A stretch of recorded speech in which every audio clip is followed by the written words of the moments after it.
இந்த பத்திரிகையாளர் சந்திப்பு இந்த நேரத்தில் நடப்பதற்கான உடனடியான காரணம், நீதி அரசர் ஜி.ஆர். சாமிநாதன் அவர்கள் தலைமையிலான 2 நீதிபதிகள் அமர்வு, ஜி.ஆர். சாமிநாதன் மற்றும் பாலாஜி என்ற 2 நீதிபதிகள், உயர்நீதிமன்ற நீதிபதிகள் 25 ஜூன் 2026 அளித்த இஸ்லாமியர்களுக்கு எதிரான தீர்ப்பை பற்றி, அந்த தீர்ப்பு சட்டத்துக்கும் விரோதமானது, ஏற்கனவே இருக்கக்கூடிய பல முந்தைய தீர்ப்புகளுக்கும் விரோதமானது என்பதை என்று சுட்டிக்காட்டுவதுதான் இதனுடைய முக்கியமான நோக்கம். இதுல இஸ்லாமியர்களுக்கு, தமிழ்நாட்டில் இருக்கக்கூடிய இஸ்லாமியர்களுக்கு பின்தங்கிய வகுப்பினர் என்பது பல ஆண்டு காலமாக இருந்து வரக்கூடிய உரிமை, அத காலாகாலமாக இருந்து வரக்கூடிய உரிமை. நாம் அது பல மாநிலங்கள்ல அது இல்லாமல் இருக்கலாம். தமிழ்நாட்டை பொறுத்தவரை, இஸ்லாமியர்களை பொறுத்தவரை அவர்கள் பின்தங்கிய வகுப்பினர், அதில் எந்த சர்ச்சையும் இல்லை. இப்போது அதில் இந்த ஜி.ஆர். சாமிநாதன் கூட அதில் ஒன்றும் கையை வைக்க முடியாது. ஆனால் என்னன்னா, அதில் வந்தக்கூடிய முக்கியமான செய்தி என்னன்னா, 1993ஆம் ஆண்டு ஜெயலலிதா அம்மையார் இதற்கு முன்னால் கம்யூனல் ஜிஓ என்று இருந்ததை, அதாவது கம்யூனல் ஜிஓவே போதும், அரசாணையே போதும், அதாவது ரிசர்வேஷன் சம்பந்தமான பிரிவுகள், ரிசர்வேஷன் சம்பந்தமாக உரிமைகளை தருவதற்கு அரசாணையே போதும், கம்யூனல் ஜிஓ இருந்தது. அது அந்த இடத்துல அவங்க 1993ல் இங்க ஒரு சட்டம் கொண்டு வராங்க, பேக்வர்ட் கிளாஸ், எஸ்சி எஸ்டி, இதை பற்றிய சட்டங்களை அவர்கள் கொண்டு வராங்க. அது ஒரு பாராட்டக்கூடிய நடவடிக்கை. திராவிட இயக்க கழக தலைவர் ஆசிரியர் கூட அதை பாராட்டி சமூக நீதி காத்த வீராங்கனை என்றெல்லாம் சொன்னார். ஏன்னா, சட்டமாக்கினால்தான், கம்யூனல் ஜிஓவாக இருந்தால் அதை அரசமைப்பு சட்டத்தின் 9வது அட்டவணையில் சேர்க்க முடியாது. எனவே ஒரு சட்டம் போட்டு சேர்க்கிறாங்க. அந்த சட்டத்திலும் இஸ்லாமியர்களுக்கு இடஒதுக்கீடு இருக்கு. தமிழ்நாட்டில் இருக்கக்கூடிய இஸ்லாமியருக்கு இடஒதுக்கீடு இருக்கு. இதுல என்ன பிரச்சனை இப்ப வருதுன்னா, புதியதாக மதம் மாறும் இஸ்லாமியர், அது கூட யாரு, மேல் சாதியில் இருந்து மாறினால் அவர்களுக்கு கிடையாது. அதில் யாருக்குமே இதுல எந்த சர்ச்சையும் கிடையாது. இங்க உட்கார்ந்து இருக்கக்கூடிய யாருக்குமே அந்த சர்ச்சையும் கிடையாது. மேல் சாதியில் இருக்கக்கூடியவர்கள் இங்கே தமிழ்நாட்டில் இருக்கக்கூடிய இஸ்லாமிய செக்டர் பிரிவுகளுக்கு எதுக்கும் மாறினாலும் அவர்களுக்கு நிச்சயமா கிடைக்காது. இப்போ ஒரு யாரோ பிராமணரோ அல்லது வேளாளர்களோ அல்லது ரெட்டியார்களோ அல்லது நாட்டுக்கோட்டை செட்டியார்களோ நாளைக்கு இஸ்லாமியத்துக்கு மாறியோ அல்லது கிறிஸ்தவத்துக்கு மாறியோ அவர்கள் இடஒதுக்கீட்டை கோர முடியாது. அதில் எங்களுக்கு ஆட்சேபனை இல்லை.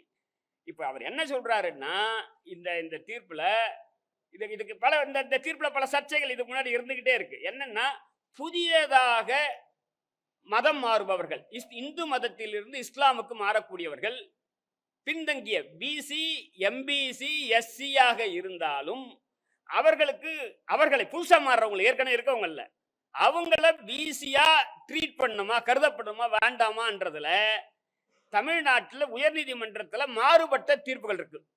ஒரு 4-5 நீதிபதிகள் அவங்களுக்கு பேக்வர்ட் கிளாஸ் அந்தஸ்து கொடுக்கலாம், என்னை உட்பட தீர்ப்பு சொல்லியிருந்தோம். 2 டிவிஷன் பெஞ்ச் ஏற்கனவே சொல்லி இருந்து, இப்ப இந்த தகவலுக்கு முன்னாடியே சொல்றேன், எல்லாம் சொல்லி இருந்தது.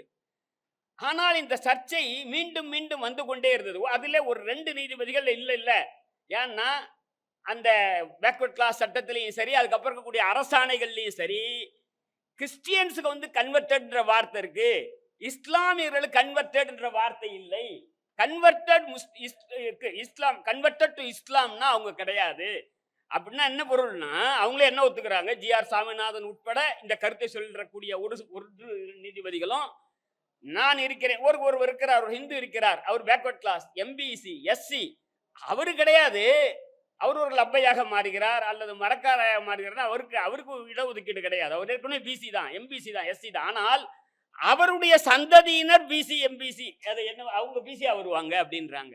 இப்ப நம்ம கேள்வி, மதம் மாறியோருக்கு பிசி, எம்பிசி, எஸ்சியாக இருந்தால் அவர்களை பிசியாக ட்ரீட் பண்ணோம் அப்படின்றது தான் இப்ப இருக்கக்கூடிய நம்ம கேட்கக்கூடிய கேள்வி.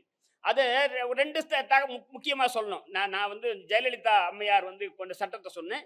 2007 கலைஞர் அவர்கள் அவர் அடுத்த கட்டத்துக்கு போறாரு. அவர் செய்கிறாரு. அவரு உள்ஒதுக்கீடு தரார் இஸ்லாமியர்களுக்கு. பேக்வர்ட் கிளாஸ்லயே 3.5% பிசி முஸ்லீம் அப்படின்னு ஒரு இடஒதுக்கீடு தராரு. அதுக்காக அரசாணை, அதுக்கான சட்டங்கள் போடப்படுது, அரசாணைகள் எல்லாம் வருது. அடுத்து இந்த பிரச்சனை வருது இல்லைங்களா? என்ன புதியதாக மதம் மாறும். கிறிஸ்டியன்ஸுக்கு இந்த பிரச்சனை வரல. கிறிஸ்டியன்ஸுக்கு மதம் மாறினா ஒரு எந்த பேக்வர்டோ எம்பிசியோ எஸ்சியோ மதம் மாறினால் அவர்கள் வந்து பேக்வர்ட் கிளாஸா ட்ரீட் பண்ணுவாங்க. அதுலயும் ஒரு பிரிவினர் இருக்காங்க. மீனவர்களை பொறுத்த வரையில அவர்கள் எம்பிசி, மீனவர்களை பொறுத்தவரை அவர்கள் எம்பிசியா இருக்கு. அதுக்குள்ள நம்ம போகல.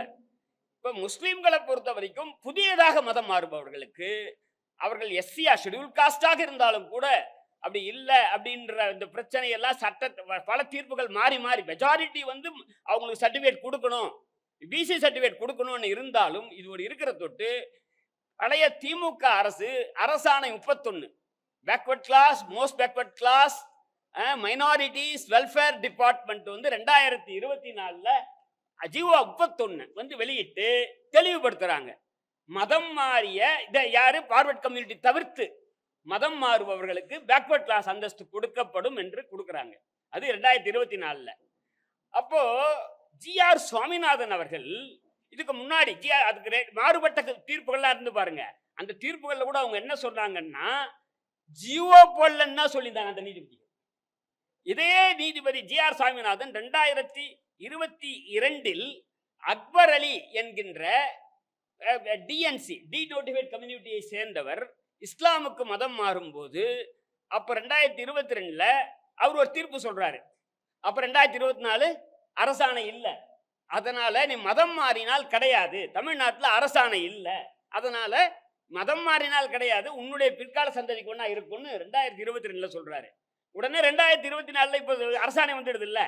இப்போ இன்னொரு சமீர் அகமதுன்ற வழக்கு இப்போ வருது. அதுதான் 25/6/2026 அந்த அரசாணையை ரத்து பண்றது. இந்த 25/6/2026 ஒரு 6 மாதங்களுக்கு முன்னால் கிட்டத்தட்ட நீதிபதி எம்எஸ் ரமேஷ் தலைமையிலான 2 நீதிபதிகள் அமர்வு இந்த அரசாணை 31 சரியானதுதான் என்று சர்டிபிகேட் கொடுக்க சொல்றாங்க. அப்போ இவர் வந்து அந்த எம்எஸ் ரமேஷோட தீர்ப்பை உதாசீனப்படுத்துகிறார். இப்படி அவர் உதாசீனப்படுத்துவது அந்த ஜுடிஷியல் இன்டிசிப்ளின், இது அதற்கு முதல் முறை அல்ல. என்னுடைய சகோதரர் சாமிநாதன் அவர்களுக்கு இது முதல் முறை அல்ல. எச்சில் இலையில் உருளலாமா உருளக்கூடாதா என்பது சம்பந்தமான வழக்கில் 2 நீதிபதிகள் அமர்வு உருளுவது மனித மாண்புக்கு ஏற்றது அல்ல என்று சொல்லி இருந்தார்கள். மணிக்குமார் தலைமையிலான 2 நீதிபதிகள் அமர்வு. ஆனா இவர் சிங்கிள் ஜட்ஜா இருந்தே மணிக்குமார் சொன்னா என்ன, 2 நீதிபதி சொன்னா என்னன்ட்டு அப்புறம் உருளான்னாரு. அதுக்கப்புறம் அடுத்து வந்த 2 நீதிபதிகள் அமர்வு அதை ரத்து பண்ணாங்க. ஆனால் இவர் அதே மாதிரி மாற்றி மாற்றி சொல்வது, குறிப்பாக சிறுபான்மையினர் என்றாலே அதை எதிர்த்த கருத்துகள், அதாவது என்ன விஷம் மாதிரியாக கற்குவதாக நாங்கள், அதனால்தான் எதை தவிர அவரோட இல்லை, மீதி வழக்குகள் எல்லாம் பற்றிய விட இல்லை, அதை அவசர கதியில் எல்லாத்தையும் விட ஃபாஸ்ட் ட்ராக் பண்ணி அந்த வழக்கு விசாரிக்கப்படும். பார்த்தா அந்த நான் சொன்னேன் அந்த அக்பர் அலி வழக்கு 2022 போட்டு 2022 தீர்ப்பாகுது. இப்போ என்ன உங்களுக்கு 3-4 விஷயத்தை சொல்லிடுறோம். இந்த லாவண்யா வழக்கு தெரியும். ஒரு மைக்கேல்பட்டியில் இருக்கக்கூடிய ஒரு கிறிஸ்தவ எய்டட் ஸ்கூல், அரசு உதவி பெறும் பள்ளியில் லாவண்யான்ற ஒரு பெண்ணு இறந்து போறது. அதை வந்து கொலை என்று எல்லாம் சொல்லி சிபிஐ விசாரணைக்கு உத்தரவிட்டு அந்த ஊர் வந்து மைக்கேல்பட்டி என்ற ஊர் பேர் எப்படி வரும்லாம் பேசுறாரு. மைக்கேல்பட்டி என்ற பேர் எப்படி வரும் தமிழ்நாட்டில் அப்படின்னு ஆராய்ச்சி பண்றாரு. என்ன வேணாலும் வைக்கலாம்பா. ஒருத்தர் வந்து என்னுடைய நண்பர், அவங்க வந்து மாதாபுரம்னு வச்சிருக்காரு, அந்த ஊர்ல ஒரு ஸ்கூல் கட்டிருக்காரு, அதனால மைக்கேல் அப்படின்னு சொன்னாரு. அப்புறம் சிபிஐ சொல்லிட்டாங்க, இதுல பள்ளிக்கு இந்த இறப்பில் எந்த சம்பந்தமும் இல்லை என்று சிபிஐ சொல்லிவிட்டது. ஆனால் இவர்களை போட்டு உருட்டினார் பாருங்க. அதேதான். அதே மாதிரி கன்னியாகுமரியில ஒரு கிறிஸ்தவ பாதிரியார் பேர்ல எஃப்ஐஆர் கோஷ் பண்ண மாதிரி, அவரு அதெல்லாம் தப்பே சொல்ல, எஃப்ஐஆர் கோஷ் பண்ண வேண்டாம், அவர் பேர் கிரிமினல் வழக்கு நடத்திட்டோம். ஆனா அதுல 2 கருத்தை சொல்றாரு. ஒன்னு, நம்ம கிரிப்டோ கரன்சி சொல்லுவோம்ல, அவர்களை கிரிப்டோ கிறிஸ்டியன் என்ற வார்த்தைகளை உபயோகப்படுத்துறார். அது எப்படி கிரிப்டோ கிறிஸ்டியன்? அப்புறம் அவர் சொல்றாரு, கும்பலா மதம் மாறக்கூடாது, வேணா ஏஆர் ரஹ்மான் மாதிரி பேரே சொல்றாரு, ஒத்தாளா மாறிங்க.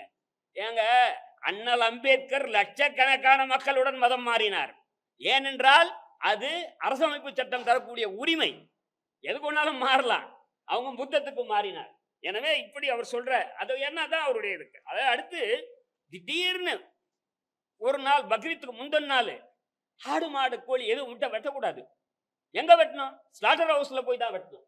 நான் கேட்கறேங்க, நம்ம ஊர்ல முனீஸ்வரன் கோயிலுக்கு மொட்டை போடுறோம், எப்படி ஆடு வெட்டுறாங்க?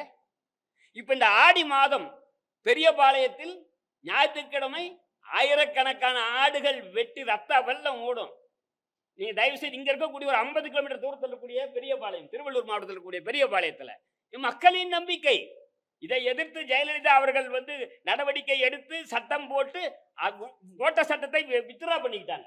ஏன்னா இந்த மக்கள் நம்பிக்கையில் கை வைப்பது ஆபத்தானது. இன்னும் ஒரு கை மேலேயே போய் சொல்றேன், யாராச்சும் அஸ்ஸாமுக்கு போனீங்கன்னா அங்க இருக்கக்கூடிய காமாக்கியா கோயில்ல எருமை மாட்டின் தலையை வெட்டி தாம்பாளத்துல கொண்டு போறது நான் கண்ணால பார்த்திருக்கேன். அது அவங்க ஊரோட ஐதீகம், அவங்க ஊரோட நம்பிக்கை. தலையில தலையை வெட்டி அது தாம்பாளத்துல கொண்டு போய் அம்மன் முன்னாடி வைக்கிறான். எனவே அதே மாதிரி கோயம்புத்தூர்ல இப்போ உங்க சர்ச்சு கட்டுறது சம்பந்தமான விஷயம் வருது. நீ அதை பத்தி அதை கட்ட வேண்டாம். ஏன்னா கோயிலுக்கு அருகாமை எதனா ஒரு காரணம் சொல்லு. ஆனால் இந்த வார்த்தை சொல்றாரு, என்னது? Following the change of government headed by honourable chief minister Shri C Joseph Vijay. இது யாரு? சாமிநாதன் அவர்கள். certain fundamentalist organization have become emboldened. இதெல்லாம் என்னையா நீ நீதிமன்றத்தில் தீர்ப்பு எழுதுறியா? நாம சொல்றோமா? மோடி வந்த உடனே சங் பரிவார் அமைப்புகள்லாம் ரொம்ப கொட்டம் போடுறாங்கன்ட்டு நான் ஜட்ஜான்னு சொல்லலாமா? ஜட்ஜா இருந்து உட்கார்ந்து சொல்லக்கூடாது. எங்க சொல்லலாம்? இப்ப நான் சொல்ல ரிட்டையர் ஆயிட்டு. நீ தீர்ப்பு எழுதும் போது ஜோசப் விஜய் வந்த உடனே ஃபண்டமெண்டலிஸ்ட் அதோட இல்ல, Honorable Speaker JCD Prabhakar who proclaims that he had distributed thousands of free copies of Bible. அதுக்கு உனக்கு என்ன கேட்கறாங்க? கோயம்புத்தூர்ல அந்த இடத்துல சர்ச்சு கட்டலாமா கூடாது? அதை நீ சொல்லு, என்ன வேணா சொல்லு. எனவே தேவையில்லாமல் அதே மாதிரி இப்ப 2026 இப்ப சர்ச்சைக்குள்ள இந்த தீர்ப்பு இருக்கு பாருங்க. MS ரமேஷோட 2 நீதிபதிகள் அமர்வுக்கு முரணான அந்த தீர்ப்பில் இஸ்லாம் பீயிங் ஏ proselytizing religion சொல்றாரு. அப்படின்னா என்ன? மதம் மாற்றக்கூடிய மதம், அது ஒரு ரிலிஜியன். இதுவா உனக்கு நீ என்ன சொல்லு? இப்படி மதம் மாறுறான், அவனுக்கு பேக்வர்ட் கிளாஸ் அந்தஸ்து உண்டா இல்லையான்னு சொல்லு. நீ தப்பா கூட சொல்லு, 31 ரத்து கூட பண்ணி நாங்க என்னன்னு நான் பார்த்துக்கலாம். ஆனா இந்த வார்த்தையெல்லாம் சொல்றது எப்படி தவறு அப்படின்பதை சுட்டி காண்பதுதான் இந்த நோக்கம். இதை வெறுமனே விட்டுட்டு கடந்து போய்விட முடியாது என்பதுதான் இங்க நம்ம எல்லாரும் முன்னாடி இப்ப சொல்லக்கூடிய முக்கியமான செய்தியாக பார்க்கணும். இப்ப அரசு என்ன பண்ணணும் அப்படின்னா, எங்க முன்னாடி என்ன பண்ணணும்னா, உடனே நிறைய பேர் உடனே நமக்குள்ள என்ன சொல்றாங்கன்னா, சுப்ரீம் கோர்ட் போலாம். நாங்கள் தெளிவாக சொல்கிறோம், உச்ச நீதிமன்றம் போக வேண்டிய அவசியம் இல்லை. இப்போ ஏற்கனவே ஜெயலலிதா அம்மையாரும் கருணாநிதி அவர்களும் இல்ல ஸ்டாலின் அவர்களும் செய்த அந்த வழிமுறைப்படி உங்கள் அதிகாரத்தை பயன்படுத்தி அவர் என்ன சொல்றாரு? அரசாணையின் மூலமாக நீ இந்த உத்தரவை போட முடியாது, மதம் மாறியவர்களுக்கு பிசி அந்தஸ்து கொடுக்க முடியாது, தமிழ்நாடு சட்டமன்றம் சட்டம் போடணுன்றார். சட்டம் போட்டு போலாம். நான் அவர் சொல்றது தப்பு, ஒத்துக்கிறேன். அதுக்கு என்ன பண்ணோம்? அதுக்கு நம்ம ரிவ்யூ போடலாம், மறுபரிசீலனை மனு போடலாம். மறுபரிசீலனை மனு போட்டுட்டு தலைமை நீதிபதி கிட்ட சொல்லி லார்ஜர் பெஞ்சை விசாரிக்க சொல்லலாம். யாரு? 3 நீதிபதிகளோ 5 நீதிபதிகளோ கொண்ட அமர்வு விசாரிக்க சொல்லலாம். இது நம்ம ஒன்றது இல்லைங்க. சபரிமலை தீர்ப்பில் சங் பரிவார் பண்ணிருக்காங்க. சபரிமலை தீர்ப்பில் 5 நீதிபதிகளில் 4 நீதிபதிகள் பெண்கள் சபரிமலையில் கோயிலுக்கு போகலான்னு சொன்னாங்க. அதெல்லாம் மறுபரிசீலனை மனு போட்டாங்க. மறுபரிசீலனை மனு போட்டு அந்த 4ல் 1ன்றத ரிவர்ஸ்ல 2 3 ஆக்கிட்டாங்க. அது எப்படி ஆச்சுன்றதெல்லாம் நாளைக்கு இது ஒரு சரித்திரம். நாளைக்கு நீங்க ஆய்வு பண்ணீங்க. 4 1 இருக்கிறது 2 3 ஆகி மறுபரிசீலனை பண்ணி 9 நீதிபதிகளுக்கு அமைச்சாங்க. இப்போ 9 நீதிபதிகள் அமர்வு விசாரிச்சுட்டு தீர்ப்பு சொல்லாம இருக்கு, விசாரிச்சுட்டாங்க. அதே மாதிரி இதை பண்ணலாம். அது இல்லைன்னா இன்னும் சில வழக்குகள் இப்ப நிலுவையில் இருக்கலாம். இந்த சர்டிபிகேட் கேட்டு மதம் மாறி இருப்பார் அவரு, எல்லாமே வேலைக்காக கேட்குற சர்டிஃபிகேட் இந்த பிசிஆ இருக்க சொல்லி. அந்த சர்டிஃபிகேட் சம்பந்தமான வழக்கு வரும்போது சொல்லலாம், ஐயா சீஃப் ஜஸ்டிஸ் கிட்ட எம்எஸ் ரமேஷ் இரு நீதிபதி அமர்வு ஒன்று சொல்லியிருக்கு, ஜிஆர் சாமிநாதன் அமர்வு ஒன்று சொல்லியிருக்கு, எனவே 3 நீதிபதிகளுக்கு அமர்வு போடுங்கன்னு சொல்லலாம். எனவே உச்ச நீதிமன்றம் எதுக்காகன்னா, நம்ம உச்ச நீதிமன்றத்தை என்ன அதனுடைய அது வேற எந்த குற்றமே சொல்ல, கால தாமதம் என்பதற்கு பாருங்க. என்ன எம்ஜிஆர் ப்ராப்பர்ட்டிக்கு ட்ரஸ்டா போட்டாங்க 2016 10 வருஷம் ஆச்சுங்க, இன்னும் உச்ச நீதிமன்றத்தில் முடியாம இருக்கு. நிறைய பேர் என்ன கேட்கறாங்க, நான் தான் அதுக்கு அட்மினிஸ்ட்ரேட்டர்னு. எப்ப முடியும்னே தெரியாது. இது இன்னும் அமெரிக்கா உச்ச நீதிமன்றமா? ட்ரம்ப் போட்ட 2 உத்தரவை, ஒரு உத்தரவு டாரிஃப் ரத்து பண்ணாங்க, இன்னொன்னு பர்த்னால சிட்டிசன்ஷிப் இல்லை அப்படின்னு சொன்னார், அதை ரத்து பண்ணாங்க. இல்ல இங்கிலாந்தில் இருக்கக்கூடிய உச்ச நீதிமன்றமா? போரிஸ் ஜான்சன் பாராளுமன்றத்தை புரோராக் பண்ணும்போது 8 வாரத்தில் அதை ரத்து செய்தார்கள். கொரோனாவில் கேக்கு வெட்டினார் என்பதற்காக அவருக்கு அபராதம் விதித்தார்கள். இந்த விதியை மீறினாங்க. அதெல்லாம் நம்ம ஊர்ல அதுக்காக சொல்லல, காலதாமதம் இருக்கு பாருங்க. அது 2வது டில்லி வேணாங்க, இங்கேயே பண்ணலாம். எப்படி சபரிமலையில் அந்த தீர்ப்பை மறுபரிசீலனை பண்ண சொன்னா இங்க மறுபரிசீலனை பண்ணலாம். புது வழக்கம் 3 நீதிபதிகள் அமர்வு அல்லது 5 நீதிபதிகள் அமர்வு இங்க விசாரிக்கிறதுக்கு செஞ்சுட்டு உடனடியாக எப்போ கூடுதோ அப்போ சட்டம் போடலாம். அதுக்கு முன்னாடி தேவைப்பட்டால் அவசர சட்டமும் போடலாம், ஆர்டினன்ஸும் போடலாம். ஏன்னா ஆர்டினன்ஸுக்கு 6 மாசம் லைஃப் இருக்கும். அதுக்குள்ளார சட்டசபை கூடும். இப்போ நவம்பர்ல கூடும் போது அடுத்த மாசமே கூடுதுன்றாரு நம்முடைய சட்டமன்ற உறுப்பினர். அப்போ சட்டமே போடலாம். அதாவது என்னன்னா ஜிஓ 31 ஸ்டாலின் போட்டதை சட்டமாக்குறது, அவ்வளவுதான். ஏற்கனவே இஸ்லாமியர்களுக்கு இடஒதுக்கீடு இல்லை என்றத இந்த எந்த சங் பரிவாரில் எந்த கொம்பனாலையும் மறுக்க முடியாது. அது காலாகாலமா இருக்கு. 1993 ஜெயலலிதாவோட சட்டத்தில் இருக்கு, 2007 கலைஞருடைய சட்டத்தில் இருக்கு, அரசாணை 31 ஸ்டாலின் போட்டதில் இருக்கு. எனவே அவர்களே சொல்றாங்கல்ல, ஜோசப் விஜய் என்று ஜிஆர் சாமிநாதன் சொல்கிறாரே, நாங்களும் இப்போது சொல்கிறோம், ஜோசப் விஜய் அவர்களே, சிறுபான்மை அவர் என்ன சொன்னாரு, எக்காரணத்தை கொண்டும் மதச்சார்பின்மையை நான் விட்டு கொடுக்க மாட்டேன், செக்குலரிசத்தை உயர்த்தி பிடிப்பேன் என்று ஜோசப் விஜய் அவர்கள் சொல்லியிருக்கிறார். எனவே நீங்கள் செக்குலரிசத்தை உயர்த்தி பிடிக்கும் நடவடிக்கையாக ஒரு உடனடியாக சட்டம் போட வேண்டும். உச்ச நீதிமன்றம் அல்ல, அவங்கள என்ன பண்ணாங்க, எலெக்ஷன் கமிஷனுக்கு என்ன பண்ணாங்க, எலெக்ஷன் கமிஷனுக்கு உச்ச நீதிமன்றம் போட்ட ஒரு தீர்ப்பை ரத்து பண்ணி சட்டம் போட்டாங்க பார்லிமெண்ட்ல. நமக்கு வேண்டியது சட்டம் நாங்க போடணும், கோர்ட்டுக்கெல்லாம் போக கூடாது. உனக்கு அதிகாரம் இருக்கு, நீ விட்டுட்டு அங்க போய் நிக்கிற, நீங்க போடுங்க சட்டத்தை. அவங்க போட்ட மாதிரி, மோடி ஐயா போட்ட மாதிரி நீங்க சட்டம் போடுங்க, போட்டு சிறுபான்மையினருக்கான உரிமையை உறுதி செய்யுங்கள். நீங்க உங்களுக்கு நல்லது, செக்குலரிசத்தை காப்பது உங்களுக்கு நல்லது, சிறுபான்மையினர் உரிமையை காப்பது இந்த அரசுக்கு நல்லது, நீங்கள் என்று சொல்வது தாவேக அரசுக்கு நல்லது. எனவே இதை செய்ய வேண்டும் என்பதுதான் இந்த பத்திரிகையாளர் சந்திப்பில் எங்களது முதன்மையான கோரிக்கை.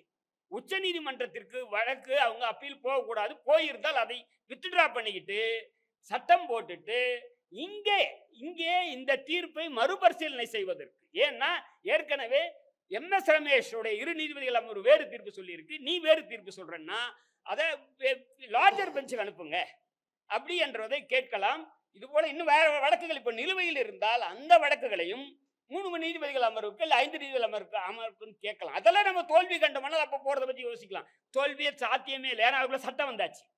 ஐயா சாமிநாதன் அவர்கள் சொல்றதே ஜிஓவில் போட முடியாது, தப்பு. ஜிஓவில் போடலாம், மண்டல் கமிஷனுடைய பரிந்துரை கூட ஜிஓவில் தான் இருக்கு. அது மாதிரி ஓஎம் வாங்க, நம்மலாம் ஜிஓ சொல்லுவோம், அவங்க ஆபீஸ் மெமோரண்டம் வாங்க, நம்ம கவர்மெண்ட் ஆர்டர் என்கிறோம். எல்லா மாநிலங்கள்லயும் இந்த கம்யூனல் ரிசர்வேஷன் இருக்கு இல்லைங்களா, சாதி அடிப்படையிலான இடஒதுக்கீடு அரசாணை மூலமாகத்தான் இருக்கிறது. நம்ம தமிழ்நாட்டில் தான் இல்லை, 1 மாநிலங்கள் இருக்கலாம் 1993 நான் ஏற்கனவே சொன்ன மாதிரி சட்டம் போட்டது.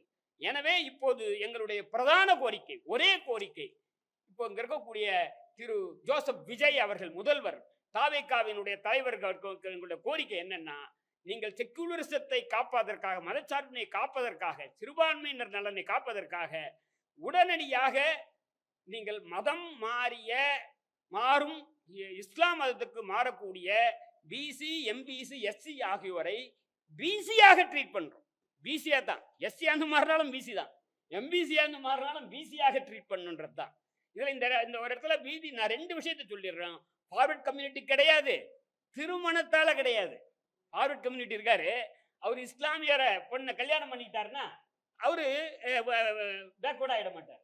இல்ல ஒரு ஃபார்வர்ட் கம்யூனிட்டி கூட ஒரு பொண்ணு ஒரு இஸ்லாமியரை கல்யாணம் பண்ணிட்டா பேக்வர்ட் இஸ்லாமியர் அவங்க ஆக மாட்டாங்க. திருமணத்தால கிடையாது, அல்லது ஃபார்வர்ட் கம்யூனிட்டி கிடையாது. நாம கேட்பது ஏற்கனவே இங்கே பிசி, எம்பிசி, எஸ்சியாக இருப்பவர்கள் அவர்கள் விரும்பி, இப்போ அதை யாரு ஒரு இதாயமைப்பாளர் ரஹ்மான், அவர் என்ன கம்யூனிட்டின்னு தெரியாது, அவர் பிசி, எம்பிசி, எஸ்சியா இருந்தா முஸ்லீமா மாறினா அவர் பிசி, அவ்வளவுதான் நான் கேட்கறது. அதுக்கு ஜி.ஆர். சாமிநாதன் அவர்கள் அரசாணை போதாது, சட்டம் வேண்டும் என்கிறார். உடனே அதை எதிர்கொள்வதற்கு சட்டம் போட்டுடலாம். போட்டுட்டு அந்த அவருடைய தீர்ப்பை ரத்து பண்ணுவதற்கு மறுபரிசீலனை மனு போட்டு ரத்துவும் பண்ணலாம். ஏன்னா அவரை பொறுத்தவரையில் அந்த தீர்ப்பு சரியானதல்ல, தவறு என்று நான் இவ்வளவு காரணத்தோட சொல்லியிருக்கேன். ஏன்னா அவரே சொல்றாரு 2022ல ஒரு டிஎன்சி டிநோட்டிஃபைட் கமிட்டி மாறும்போது அவர் சொல்றாரு அரசாணை இல்லைன்னு தான் அந்த தீர்ப்புல சொல்றாரு. இப்ப அரசாணை வந்துடுது, அரசாணை வந்து அரசாணை தப்புன்றார், அது சட்டம் ஒண்ணுன்றார். சட்டம் போட்டு என்ன சொல்லுவாருன்னு தெரியாது. அதாவது அவர் எல்லாம் அந்த திருப்பரங்குன்றம் அது கூட பாத்தீங்கன்னா 25/6/2026 தேதி வந்த வழக்கு 2022ல போட்ட வழக்கு. அந்த 2022ல போட்ட வழக்கு 2026ல முதல்ல அவரே சொல்றாரு, சடன்லி இட் அப்பியர்ட் நவ் அப்படின்னு அவரே சொல்றாரு. It saw the light of the day only on 9/6. 25/6ல தீர்ப்பு 9/6. அப்ப அரசாங்க பார்ட்டியே கிடையாது. அத 11/6ல அரசாங்கத்தை இவரே சேர்க்கிறாரு. இவருக்கு என்ன அக்கறை? ஏன்னா அதுல 2022ல சர்டிபிகேட் கொடுத்தாங்க கேட்கிறான். அரசாணை அப்ப வரவே இல்லை. அரசாணை 2024. இவரே கோரிக்கையை பிரேயர் ரிட்விஷன் கோரிக்கையை திருத்தி ஜிஓவை ரத்து பண்றாரு. பாருங்க இதெல்லாம் நடக்குமான்றத பாருங்க. 9/6 இன்னைக்கு தான் முதல்ல வருது. அதுக்கப்புறம் வந்து 11/6 இன்னைக்கு அரசாங்கத்தை அதில் இணைக்கிறாரு. இணைச்சிட்டு 2022ல இந்த அரசாணையை பிறக்கல, அதை அந்த அரசாணையை ரத்து பண்ண சொல்லி ஒரு பிரேயர்ல இவரே திருத்தம் பண்றாரு, இவரே அதை ரத்தும் பண்றாரு. அப்போ இவ்வளவு இதெல்லாம் நீங்கள் பரிசீலனை பண்ணணும். இந்த மாதிரி எல்லாம் அது லாவண்யா வழக்கில் இருந்து இந்த சமீர் அகமது வழக்கு வரை இதுல அவர் இருக்கக்கூடிய இந்த நடவடிக்கை இருக்கு. அவர் பேர்ல இன்னும் இறுதியாக சொல்றோம், பாராளுமன்றத்தில் 110 எம்பிக்கள் இம்பீச்மெண்ட் மோஷன் கொடுத்திருக்காங்க, பெண்டிங்கா இருக்கு. ஆனா இங்க இருக்கக்கூடிய நிஷா பானு ஒரு சிறுபான்மை இனத்தை சேர்ந்தவர் என்பதால் கொலேஜியத்துல வந்து இங்க இருக்கக்கூடிய உயர் நீதிமன்ற நீதிபதியில் நியமிக்கக்கூடிய அதிகாரத்தை பறிக்கும் வகையில் அவர் கேரளாவுக்கு மாற்றம் செய்யப்பட்டு 1, 2, 3ல இல்ல, அவரு இப்ப 6ஓ 7ஓ இருக்காரு. அவங்களுக்கு ஏன் Nisha Banu is a Christian அப்படின்ற குற்றச்சாட்டுகளை சாதாரணமாக வழக்குறுதல் மத்தியில இது பேசப்படுகிறது. எனவே இப்போ ஆனா இவரை நம்ம வந்து இவர் பேர்ல இம்பீச்மெண்ட் மோஷன் வந்து நீதிபதிகள் பேர்ல வழக்கமாக வருவது ரொம்ப அபூர்வமானது. இப்பதான் இந்த பிஜேபி ஆட்சி காலத்தில் தான் ஒரே நேரத்தில் 3 பேர்ல வந்தது. வர்மா, சேகர் குமார் யாதவ், இவர் ஒருத்தர் ரிசைன் பண்ணிட்டாரு, இன்னொருத்தர் ரிட்டையர் ஆயிட்டாரு, இவர் இன்னும் இருக்காரு. நான் என்ன சொல்றேன்னா இப்படி எல்லாம் ஏன் 100 எம்பிக்கள் கொடுத்திருக்காங்க, 100 எம்பிக்கள் மேல இம்பீச்மெண்ட் மோஷன் கொடுத்திருக்காங்க. தமிழ்நாட்டில் இருக்கக்கூடிய அத்தனை எம்பிக்களும் கையெழுத்து போட்டு சுப்ரீம் கோர்ட் சீஃப் ஜஸ்டிஸ் கொடுத்திருக்காங்க. இவர் சிறுபான்மையினருக்கு விரோதமாக செயல்படுகிறார் என்று குற்றச்சாட்டை சொல்லி இருக்கிறார்கள். இதை வழக்கை விசாரிக்க கூடாது என்ற கோரிக்கையை அவர்கள் வைத்திருக்கிறார்கள். அதே கோரிக்கையை நாங்களும் இங்கே வலியுறுத்துகிறோம். தலைமை நீதிபதி இதை செவிமடுத்து கேட்பார் என்று நினைக்கிறோம். நன்றி, வணக்கம்.